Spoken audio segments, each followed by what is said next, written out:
अब भी चाहो तो हमें शादी तुड़वा सकते, मैं तुम्हें यहां से ले जाऊंगा।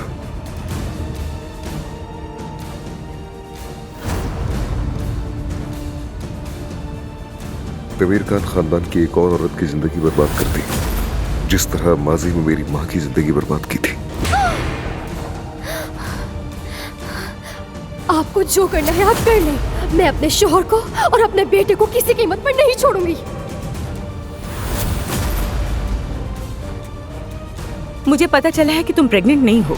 फौरन दफा हो जाओ इस घर से फरिया। निकलो यहाँ से, तुम्हारी कोई जगह नहीं है। जाओ, चली जाओ, मेरी नजरों के सामने से चली जाओ, चली जाओ। उतारो जल्दी। हरगिज़ नहीं, ये असली शादी नहीं है। हमने ये शादी सिर्फ मजबूरी के तहत की है। जल्दी उतारो कपड़े।